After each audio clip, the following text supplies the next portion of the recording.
What's up, everybody? Technical difficulties. I am been learning this eCam, and I wanted to roll it out today.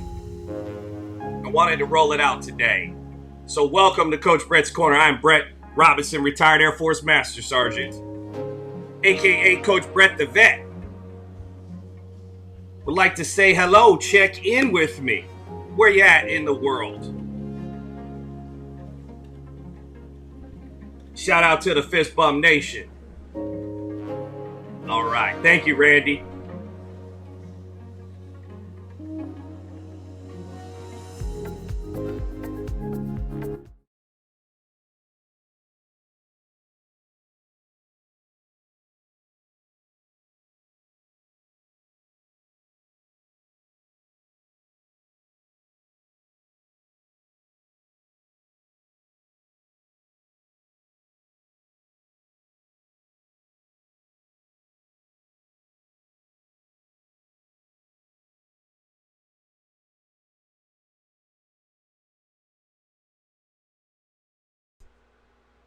Okay, I don't know why it's doing that. Okay, I'm back. You should be able to hear me. I guess I need to keep my, I don't know. I'm learning this. Hello, how are you? Thank you for putting up with me these past couple of minutes. I'm sorry. If you're just joining me, retired Air Force Master Sergeant Brett Robinson, aka Coach Brett the Vet, thank you for joining me here on Coach Brett's Corner. I am talking about this book today. Today, look at, I got so much checked off on this bad boy. And this book is called Greenlights by Matthew McConaughey, the actor, Lincoln car spokesperson, ambassador to Wild Turkey, just freaking one of the coolest guys ever made, right? Ever to walk the face of this earth, I personally feel. But Randy, have you read the book, man? This book is one of these books that I actually finished. Right? Let me just rewind really quickly. My love with reading books kind of faded away when I was younger, and then I joined the military, and it was just but I got that done. And in one of my New Year's resolutions from my 2020 New Year's resolution was to get reading again, right? To get reading again, and I was working a new job, so I thought my job was I just needed to learn about VA disability benefits, right? And that was the way I was best going to help my clients. I was going to know everything about VA disability, everything about disabilities, how they're rated, right? What they mean, what are the symptoms, the diet, what do you need to see? What do I need to see on your medical records to help you get what you deserve, right? I just was head over heels in love with the disabilities, right? VA disability game.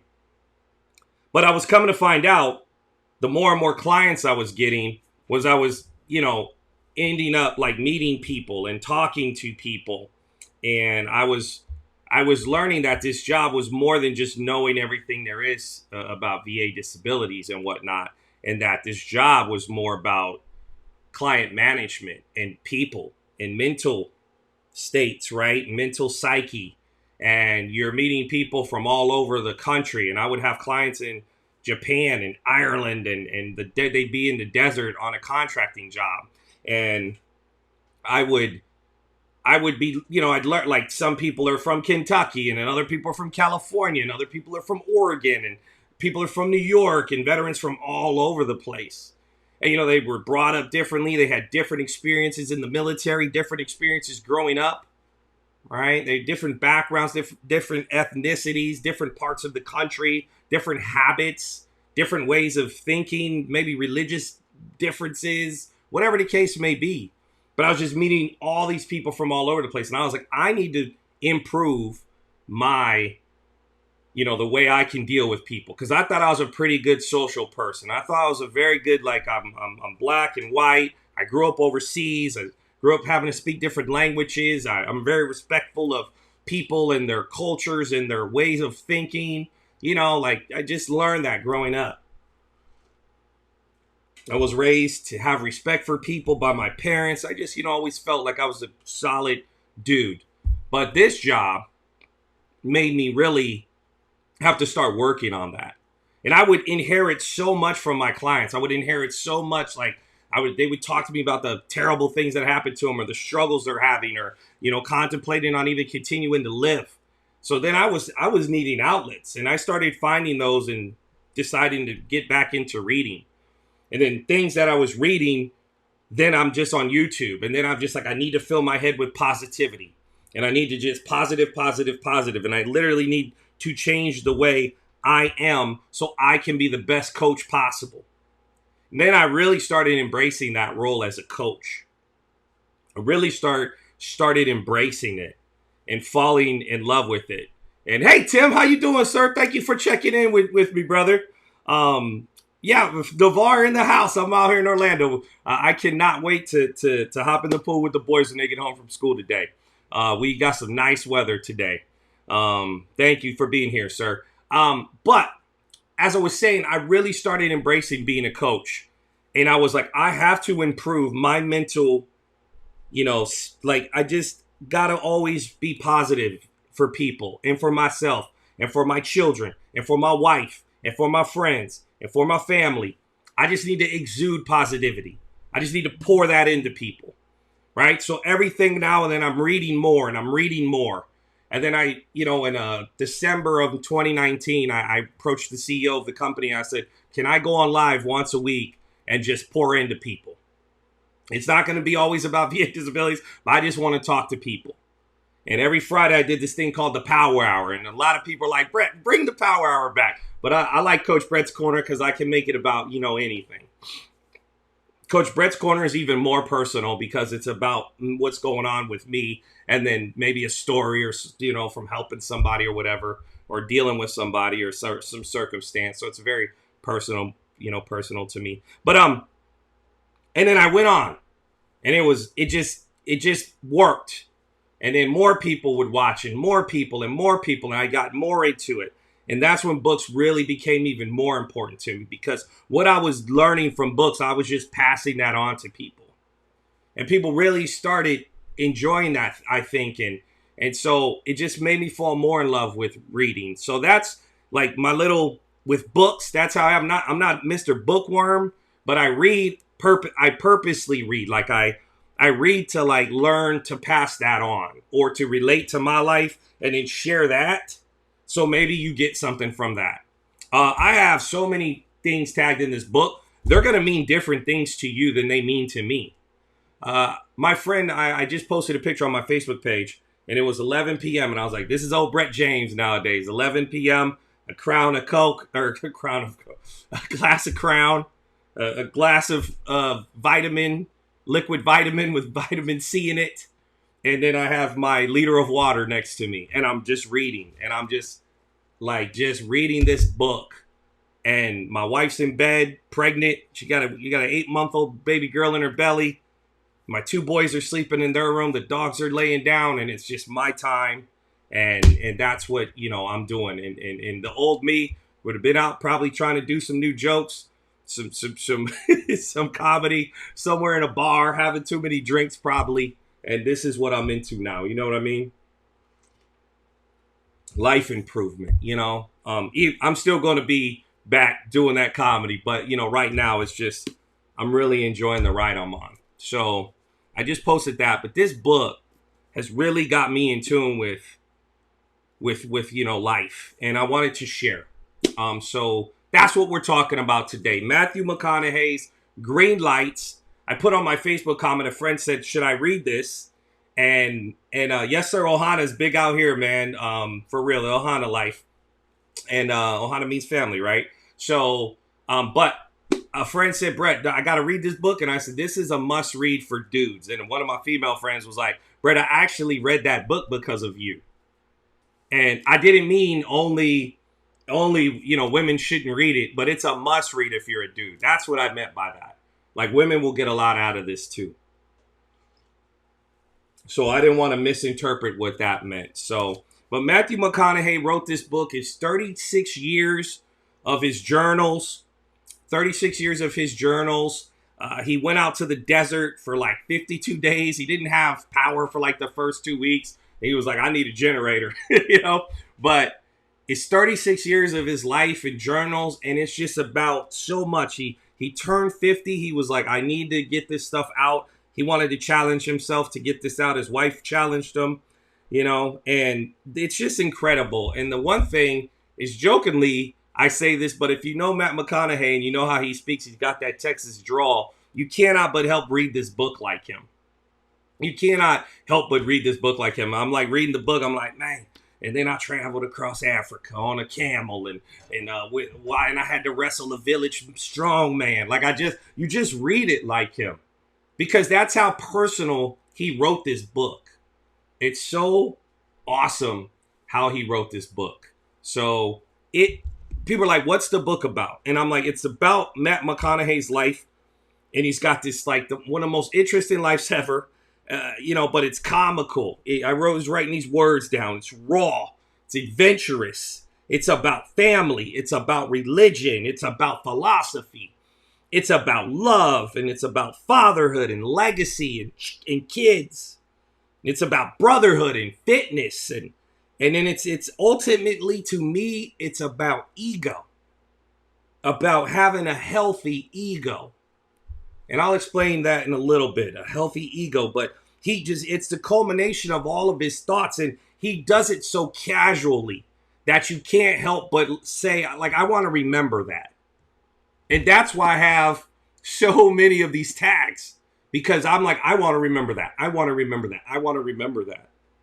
So, but the thing is, like with me reading, like when I read them strategically, and not just read a book to read a book, like the bookworms, right? Like where they read because I love reading. I love books, fiction, nonfiction. No, when I read, it's purpose, like driven, like Think and Grow Rich. I got to read this whole book so I can get everything I can out of it. Tony Robbins writes, I'm reading the whole book, right? I need to get everything out of it. Dale Carnegie, I got to read I got to read his writing. I got to get but I don't. There's only a few that I'll read the entire book. A lot of books I flag for things, I skim, I read very fast, and I'll just tag, and then I'll be like, okay, that book served its purpose. I talked about things I learned from that book on Friday and moving on to the next adventure, right? But this one, I couldn't help but, what's up, Brian? I couldn't help but continue it and continue it and continue it. And this was one of the first times in a while where I was like, I need to read, so I would reread some chapters. I was just captivated by this book, y'all. So let me share some things. This book is called Greenlights, and Matt means, when he says green light, let me just read. This is a book about how to catch more. This is a book about how to catch more yeses in a world of no's, and how to recognize when a no might actually be a yes. This is a book about catching green lights and realizing that the yellows and the reds eventually turn green. Green Lights, by design and on purpose. Good luck. And then Matt writes, if all that I would want to do would be to sit and talk to you, would you listen, right? He wrote that at age 12. In the first chapter, it's outlaw logic. And he talks about how he grew up, and his father and his mother were married 3 times. They divorced twice and were married 3 times. And so he grows up kind of like lawless. He grows up kind of lawless, and it's very cool how he starts the book off. And then he talks about being a conservative early on in his life, but evolving to a liberal as he evolves into teenage and then college years. He becomes more liberal because he becomes more of his own man. So there's a couple of choreograph, then dance, right? Conservative early, liberal late. Learn to read and write before you start making up words. Check if the pool has water in it before you dive in. Learn to sail before you fly. He talks about we need discipline, guidelines, context, and responsibility early in any new endeavor. It's the time to sacrifice, to learn, to observe, to take heed. Start a new job, I need borders and boundaries so I don't run too far away and have to come back to things that are maybe done incorrectly or wrong, right? So it's like you have to enjoy those boundaries and borders sometimes, right? Creativity needs borders. Individuality needs resistance. The earth needs gravity. Without them, there is no form, no art. There's only chaos. conservative, early liberal, late. I love that how he looks at this. The best way to teach is the way that is most understood. So much. So much. Then he talks about when he's thinking about religion and does he believe in God anymore, any longer. He's thinking, if I believe in luck, I believe in God. If you believe in luck, you believe in God. If you believe in luck, you believe in God, right? And the way he puts it, God's lucky. The goddess of luck is fortune. Fortune is the sister of fate. Fate is the divine order, and the divine order is God. So as far as I can tell, if you believe in luck, you believe in God. Now, I am not a religious guy. I self-admittedly, I say that all the time. I'm a believer in a force and a higher power, absolutely. But I've traveled the world and seen different religions, and I'm like, there can't only be one, right? I grew up not going to church every Sunday because we lived off base and we weren't around Americans. And on Sundays was a day of rest over in Europe, and we'd play sports or barbecue, and that was my Sunday. My Sundays weren't in church, so I've always felt like I've struggled in God and a lot of other things. And growing up, and things happen, and you question things, and you know how life goes. So when I read this, just really struck a chord in me that if you believe in luck, you believe in God. And I love the way that he put that. And I'm not here to cause any arguments or anything like that. This is just what I got from this book. And like I said, you will get something else. He went to Australia on a student exchange trip in college, and he wasn't having a good time. He ended up having a great time, but he tells the story. And what he finds out is about worrying about the future. So he has this little blip here. This little blip is called the monster. The future is the monster, not the boogeyman under the bed. The past is just something we're trying to outrun tomorrow. The monster is the future, the unknown, the boundaries not yet crossed, the challenge not yet met, the potential not yet realized, the dragon that is not yet tamed on a one-way collision course with no turning back. The future, the monster, is always waiting for us and always sees us coming. So we should lift our heads, look it in the eye, and watch it heed. And there's something in the story where he's like, he has to take his future by literally the throat, and decide to just take it and own his future. And so it's just a wonderful way to rope that in. He talks about finding his frequency, and he gives his input on style, and he talks about his style as a man, and it's just awesome stuff. When we know what we want to do, knowing when to do it is the hard part. Get them early so you don't have to get them as often. Prevent before the cure. Habilitate before the re. Habilitate before the re. A lot of us are still waiting on things, or they're like, I'm waiting till the right time, or I've got to get something more, do so, and we're waiting and we're hesitating. And it's never gonna be the right time. So he decides to pack up his car and go to LA to become an actor. And he's like, I gotta grab my destiny by the hold, and I gotta get going. And he's like, I gotta mess up early so I'll be good later. And it's like, go out there, go mess up so you could come back better, so you could be amazing later. But you got to get it going. You got to move forward. You got to take the future by the throat, and you got to own it. You got to own it.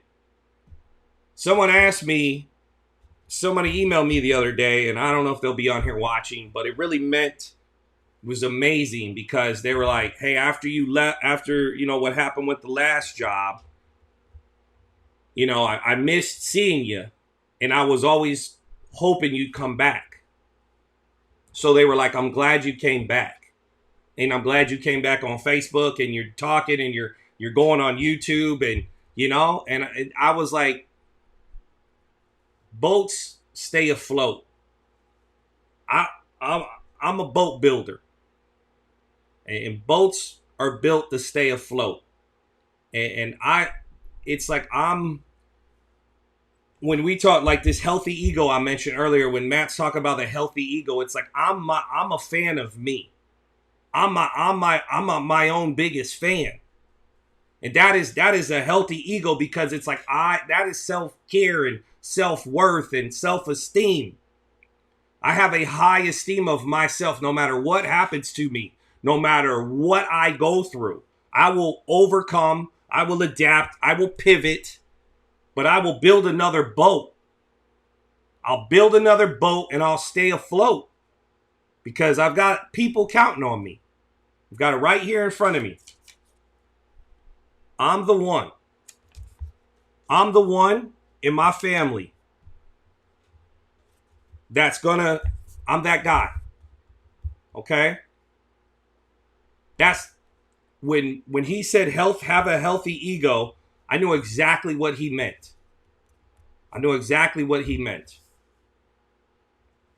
And he realized this after he read the book, The Greatest Salesman in the World. I will form good habits and become their slave.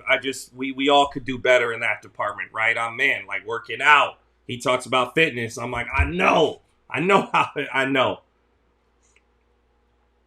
need to do better in that department, right?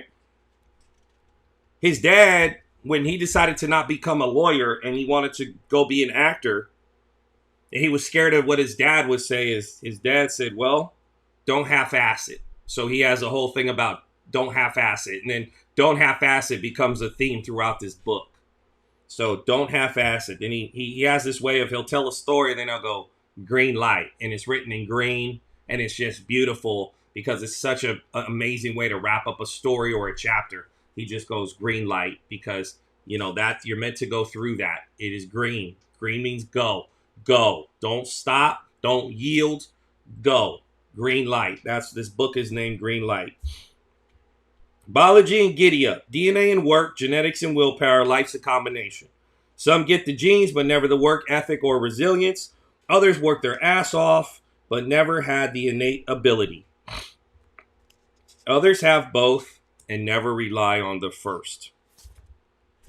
He's got this chapter about tribes. It's pretty, a whole page. It's pretty long, but I'm not going to read the whole thing. But there's a couple ones, and it's, we want lovers, friends, recruits, soldiers, and affiliations that support who we are. That was he went out to the Amazon, and he was writing, he was traveling with a tribe, and he was meeting other tribes, and he was like, who's my tribe? So he was like, what is a tribe? We want lovers, friends, recruits, soldiers, and affiliations that support who we are. I really love that. Earn it with you, then earn it with me, and then we earn it for we. Right? Travel and humanity have been my biggest educators. Values travel. Amen. So I kind of felt like religious when I was reading this book, because it ultimately is it's a conversation with himself a lot of the times, and his thoughts and beliefs and struggles, and so it's like it feels like a religious experience. He used to go to a black club, and he ended up working there. It was a black jazz club, and he said he learned a lot from the owner and the server there at this black restaurant and a black jazz club. He said, we're not here to tolerate our differences. We are here to accept them. We are not here to celebrate our sameness. We are here to salute our distinctions. We are not born into equal circumstances or with equal abilities, but we should have equal opportunity. As individuals, we unite in our values. As individuals, we unite in our values. Celebrate that. I mean, if we just saw the world like that, you guys, we're not here to tolerate our differences. There's a fast forward to kind of towards the end of the book where he's with some Muslims and they're arguing about a woman. And he gives his opinion on the woman. And they say, Matthew, we're not arguing yes or no. We're arguing, do you understand the difference in why it's right and why it's wrong? And it's such a lesson. But there's this story of he ends up in this black nightclub. It's an awesome story. Then he tells the story of his first role in Dazed and Confused. And his first 3 lines ever were, all right, all right, all right. Right? And then he delivered them so well, he became Wooderson, the character. Like he literally became him for the role. And the director ended up giving him more lines and more scenes. And then he asked him to come to LA. From those 3 lines, all right, all right, all right. So he has this section called Once in a Row. Any success takes a 1 in a row. Do one thing well, then another. Once, then one more. Over and over until the end. Then it's a once in a row again. So he talks about consistency, you know, in your work ethic, respecting your craft. So it's an awesome kind of snapshot of somebody who's figuring out what they want to do with their life, but the respect that they're going to give to it. He went on a trip and he was going through Europe and they rented some bikes and they're on the Autobahn and he was like, he learned a lot on that road trip and he was like, he was on some dirt roads and he was on the Autobahn. And the Autobahn, for those of you who don't, it's the German highway and there's like literally no speed limit. Like commercial trucks pass you at 100. Sports cars pass you at 180. I mean, it is insane. Motorcycles pass you 200. It is insane. So dirt roads and Autobahns. The road less traveled may not be a dirt road. For some, it may be the Autobahn. Robert Frost was right. Taking the road less traveled can make all the difference. But the road isn't necessarily the road with the least traffic. It may be the road that we personally have traveled less. The introvert may need to get out of the house, engage with the world, and get public. The extrovert may need to stay home and read a book. That is me, you guys. Sometimes we need to get out there, and sometimes we need to get in here.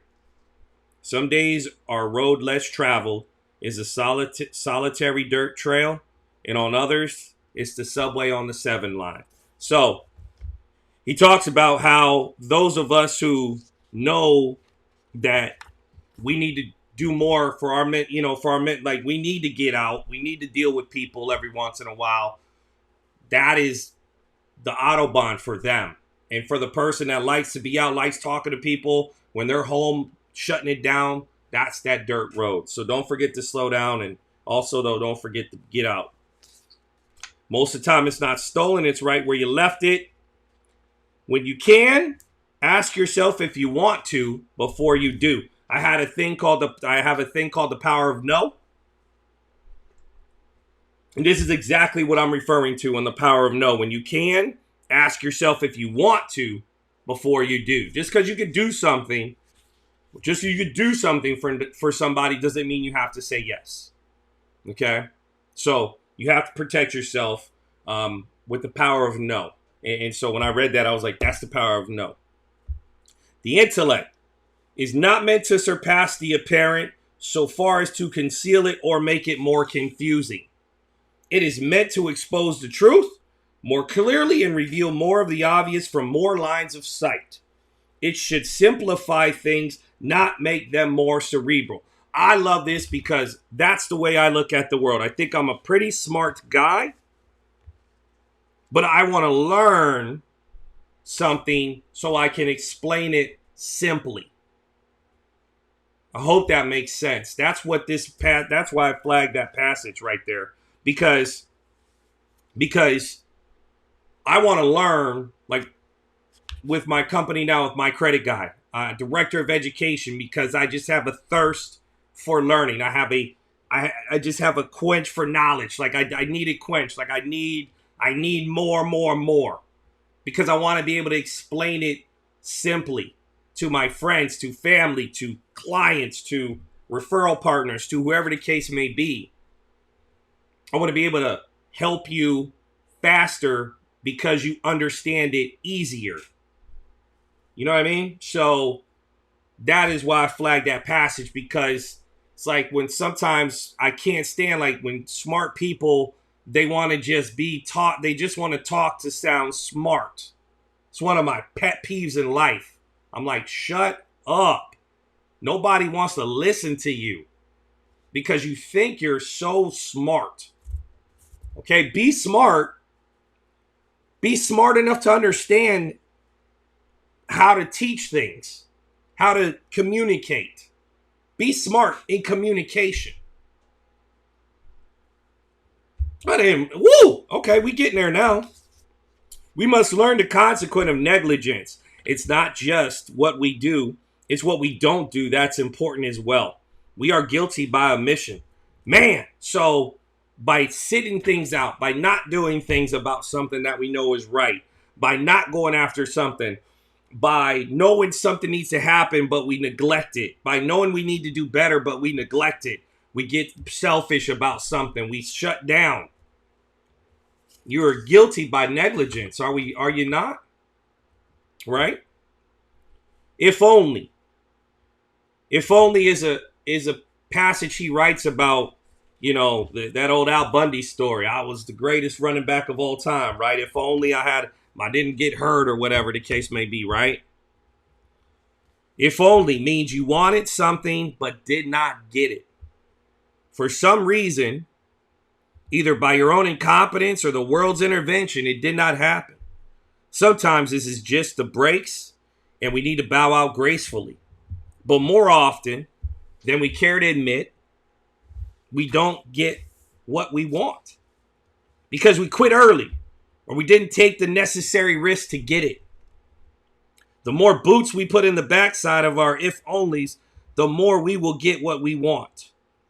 Don't walk the it's too late, it's too soon tightrope until you die. So, you see at the end, he makes if only also about, not that it's always about it's too late. He also talks about it's too soon.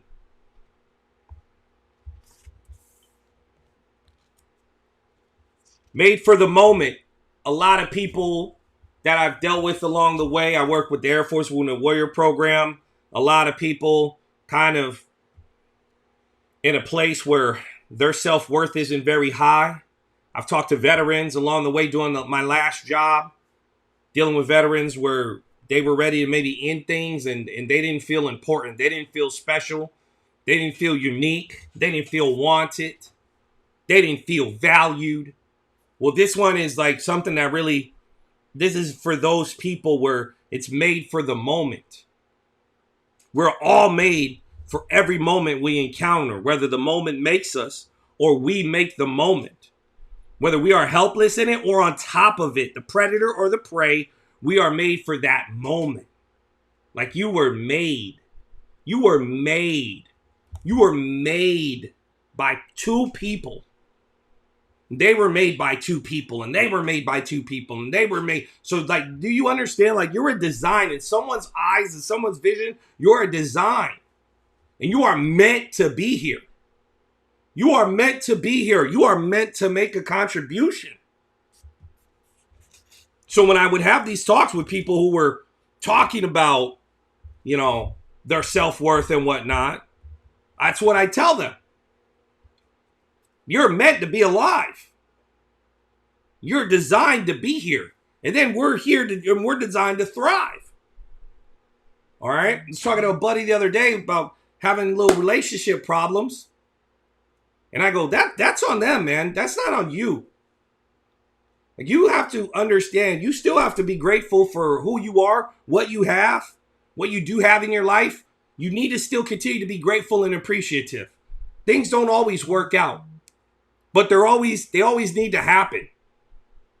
So like you're going through a divorce, well, that's what's supposed to be happening, and it's done. Like once you go there, it's done. You need to get moving on. Hurt, of course, but we need to keep moving on. Right? Okay? But know that you're designed to be here. He talks about a roof is a man-made thing where it's like, don't get too comfortable. Don't get too comfortable. He talks about, a football story of when the Oilers got up on the Bills and the Bills came back. He talks about when Bo Jackson scored, he ran over the goal line through the end zone and up the tunnel. The greatest snipers and marksmen in the world don't aim at the target. They aim on the other side of it. When we truly latch on to the fact that we are going to die at some point in time, we have more presence in this one.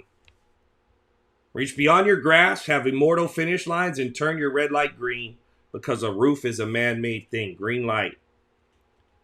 Sometimes you have etc. and sometimes etc. has you.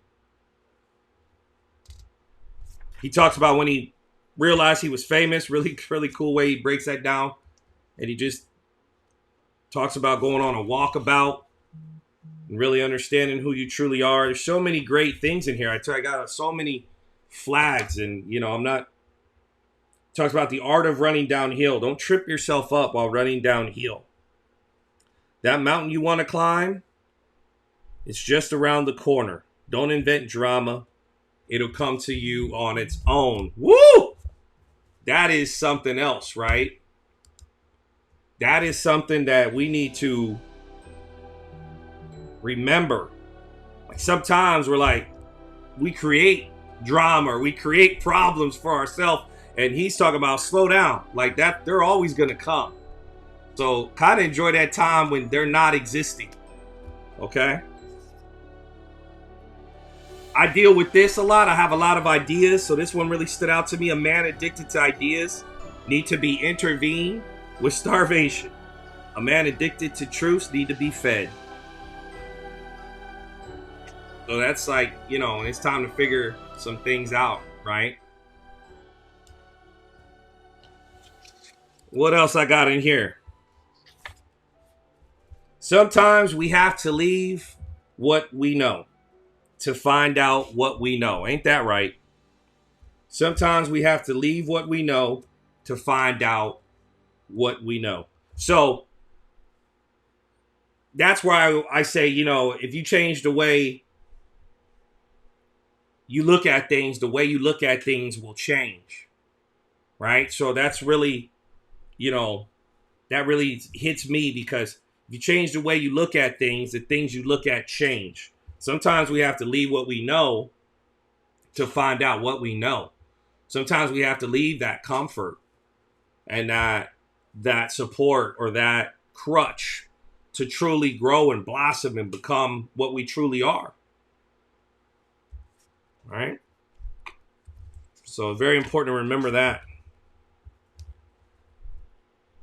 He's talking about the prayer. When he prays, he talks about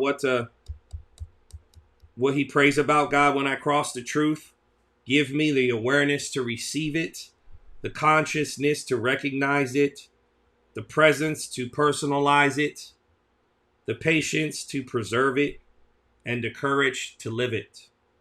Man. I never cared too much for destinations. The idea of landing is too finite for my imagination and sense of song. Give me direction and a 16-lane highway with rooms to swerve and explore along the way. Like jazz, I prefer to see life as a river. Just cool, right? Like just a cool way to see the world. He starts talking about the birth of his children. If you're high enough, the sun's always shining. Right? He don't mean just by, with drugs or alcohol. He means, putting yourself up on a pedestal. Sometimes which choice you make is not as important as making a choice and committing to it. So he went out, he decided to go to Africa And he's like, I gotta go. And he just did it. Educate before you indict. I told you a story where you sit with the Muslims and they were talking about the lady.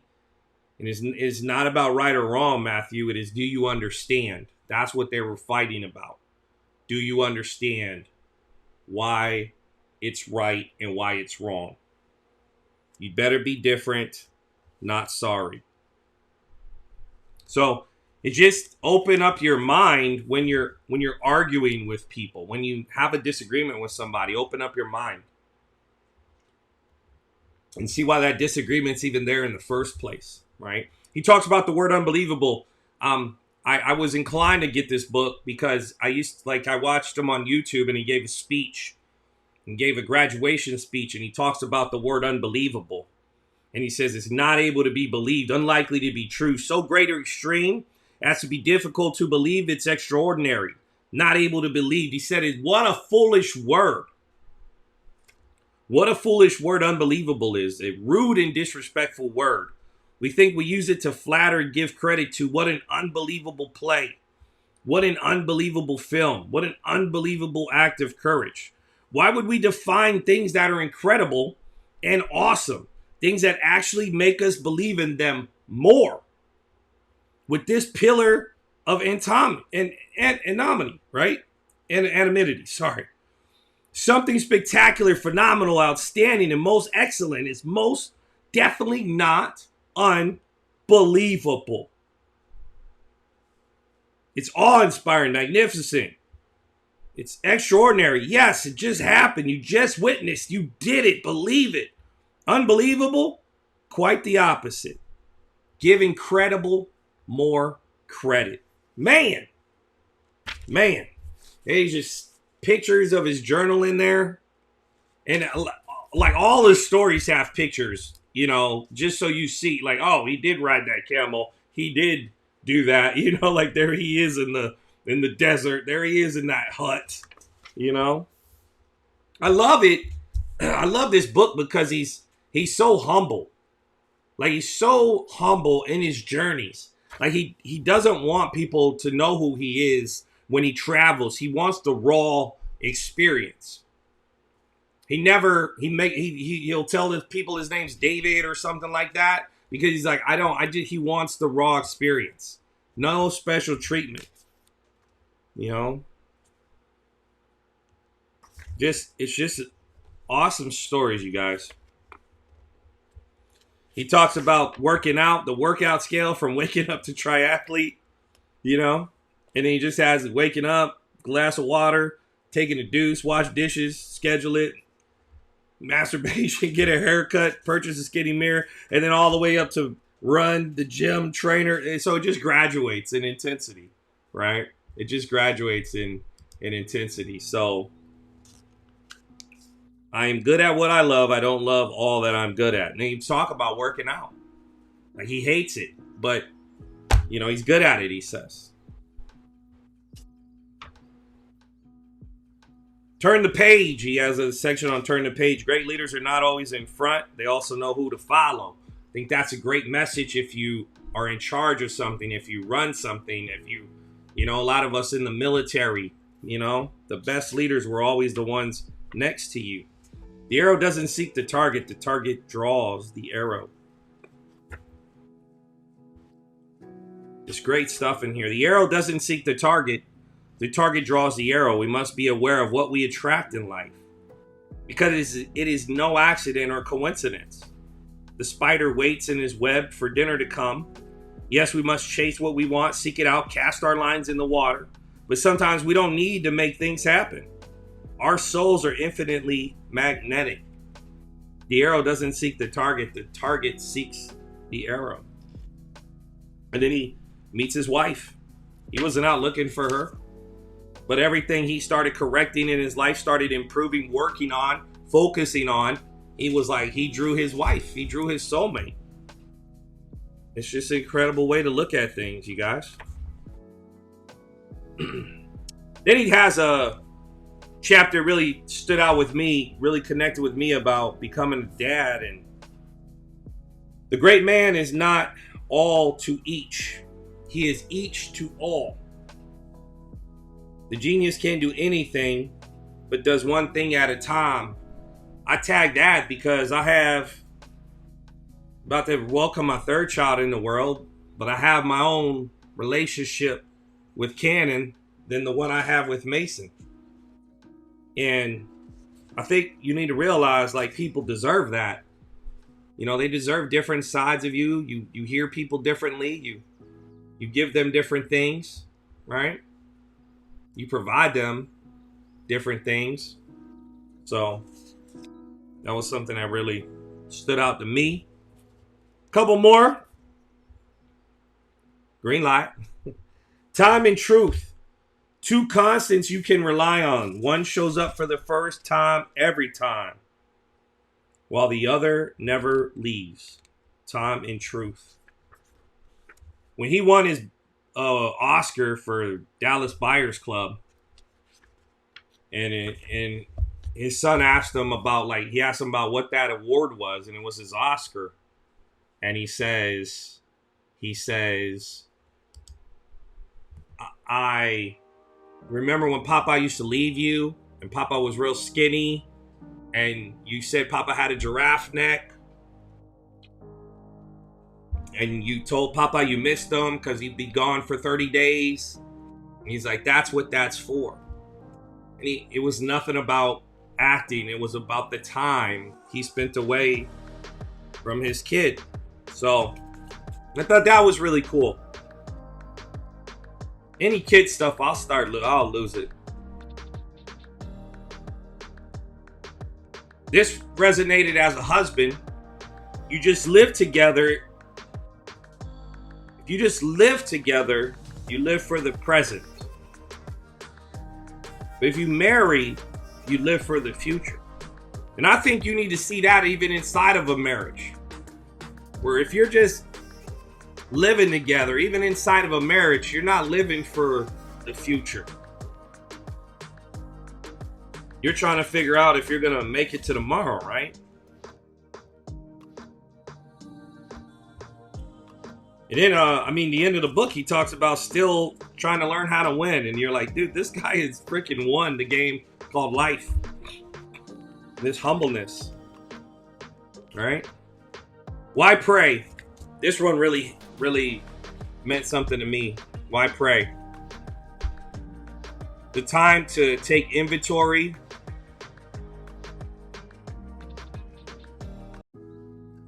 Why pray? It's a time to take inventory.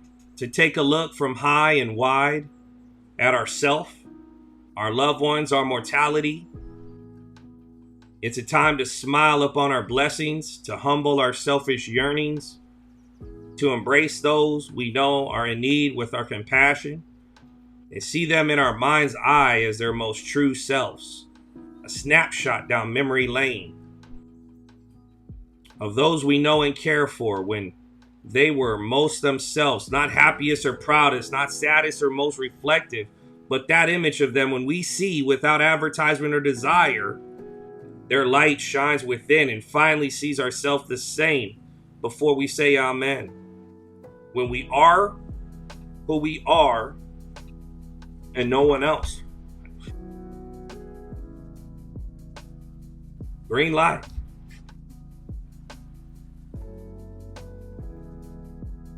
Friends, while we're here, where we believe more than we know, we enjoy succeeding. We don't have to look over our shoulders when we keep our own counsel, writing our own books, the star of our stories, traveling towards immortal finish lines where we make friends with ourselves. Friends with yourself. So I started reading that passage and I was like, this is for your friends. And then I was like, this is for you.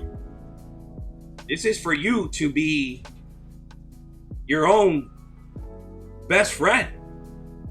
Friends, while we're here, where we believe more than we know, we enjoy succeeding. We don't have to look over our shoulders, right? When we keep our own counsel, trust your gut. Keep your own counsel.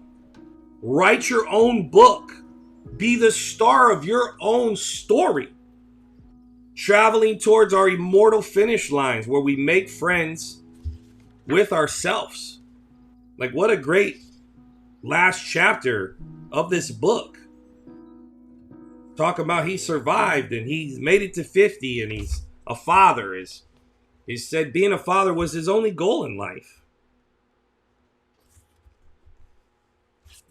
So back to the reason why I wrote this book.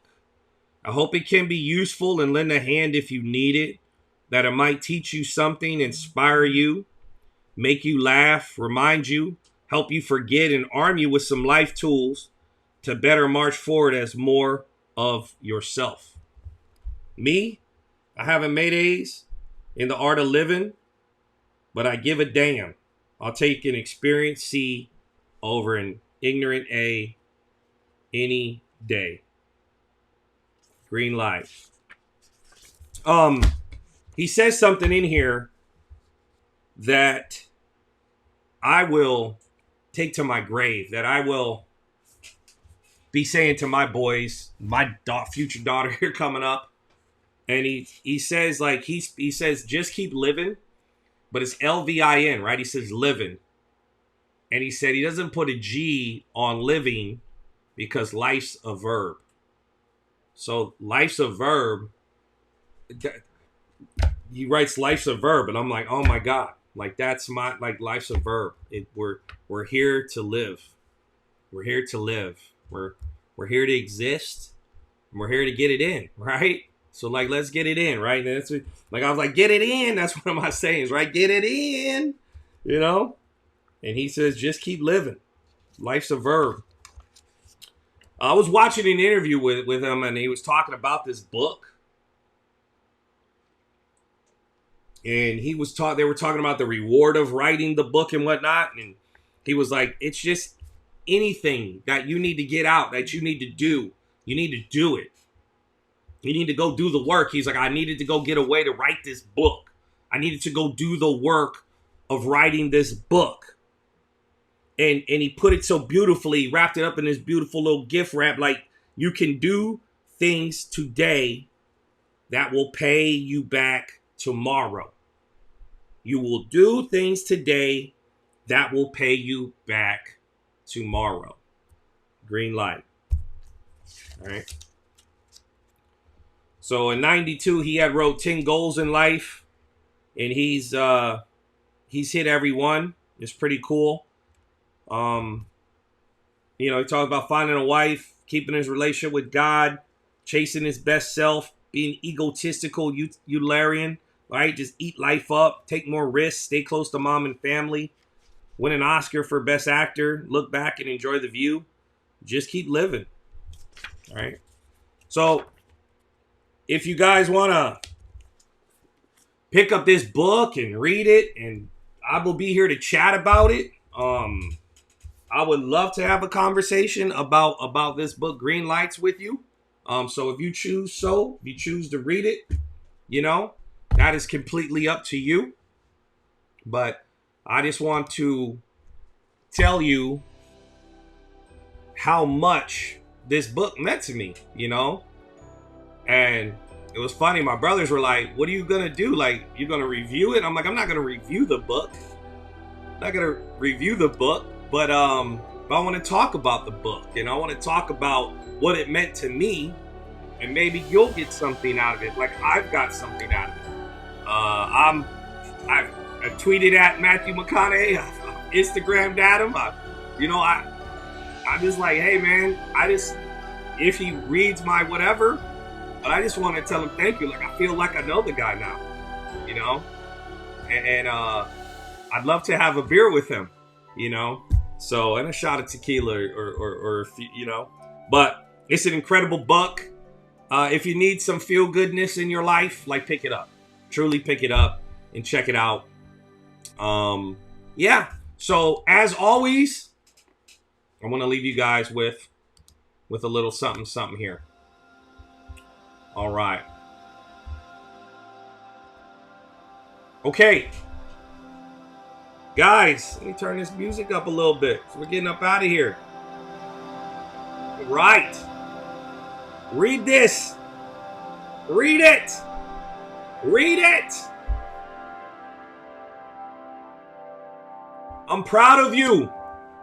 I'm proud of you for not giving up, for trying to get better, for searching for ways to improve your situation, for smiling, even though at times you wonder if it's all worth it in the end, for every positive thing that you do, no matter how small you may think it is. I'm proud of you. All right. All right, family, Fist Bump Nation. Check it in. If you're watching this later, I love you. If you're watching this on YouTube, I love you. If you're watching this on Coach Brett the Vet, I love you. If you're on my Facebook page, I love you. If you're sharing this with a friend, I love you. If you like the book, I love you. I love you. Okay? I try to do it different. I'm trying to up my game. Got to put some music on here, some graphics. All right? It's a great day to be alive. Right? You feel that? Ah! Woo! I am Coach Brett the Vet, and I love you. All right? Have a great weekend. We out of here. Woo! Turn it up. Woo!